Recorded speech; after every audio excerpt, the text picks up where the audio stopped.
অনেক কিছু বুঝাচ্ছে। অনেক সময় বলে না, গল্পের গরু গাছে ওঠে, এরকম অনেক রকম উল্টো পাল্টা বিষয় তাকে বুঝাচ্ছে। আর আমরা পেছনে বসে স্বামী স্ত্রী দুজনে শুনছি।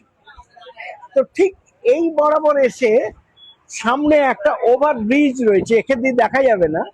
ওই ওভার ব্রিজের নিচ থেকে গিয়ে বাসটা ওই পাশে গিয়ে ওখানে ঢোকে। তো এখন ওই বৃদ্ধ লোক বলছে যে দেখো তো বাবা, ওই হাসপাতালের উপরে একটা কি রয়েছে। তা যুব ছেলেটা বলছে ওটা একটা ক্রস। তখন এই বৃদ্ধ লোক বলছে ক্রসের মানে কি। আর আমি খুব আগ্রহ ভরে কান খুলে শুনছি উনি কি ব্যাখ্যা দেন। তখন বলছেন এই ক্রস মানে হচ্ছে এইখান থেকে রাস্তাটাকে তোমাকে ক্রস করতে হবে।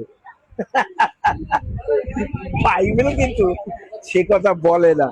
দেখুন, ক্রসের মানে এক একজনের কাছে এক এক রকম হতেই পারে, কিন্তু বাইবেল প্রথম পিতর 2 অধ্যায় 24 পদ পরিষ্কার ভাবে বলছে ক্রুশের ওপরে তিনি, তিনি মানে যীশু খ্রিস্ট, নিজ দেহে আমাদের সমস্ত পাপের বোঝা বইলেন, যেন আমরা আমাদের পাপের দিক থেকে মৃত হয়ে ধার্মিকতার জন্য জীবন যাপন করি।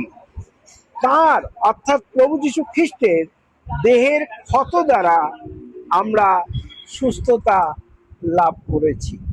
সুতরাং ক্রস মানে এই নয় যে রাস্তা ক্রস করতে হবে। এই ক্রস আমাদের কাছে একটা পবিত্র চিহ্ন, যে ক্রসের মধ্যে দিয়ে যিশু আমাদেরকে আরোগ্যতা দান করেছেন তার ক্ষত দ্বারা। আসুন আমরা প্রার্থনা করি। স্বর্গীয় পিতা, তোমাকে ধন্যবাদ দিই আজকের এই সুন্দর দিনের জন্য। তোমার সেই ক্রুশের মহিমা আমরা যেন উপলব্ধি করি আমাদের জীবন দিয়ে, এবং তুমি যে আমাদের পাপের জন্য কত দুঃখ সহ্য করেছো তা যেন আমরা অনুভব করতে পারি, এবং তো আশীর্বাদ তুমি দান করো। যিশু তোমার নামে চাই, আমেন। আমেন।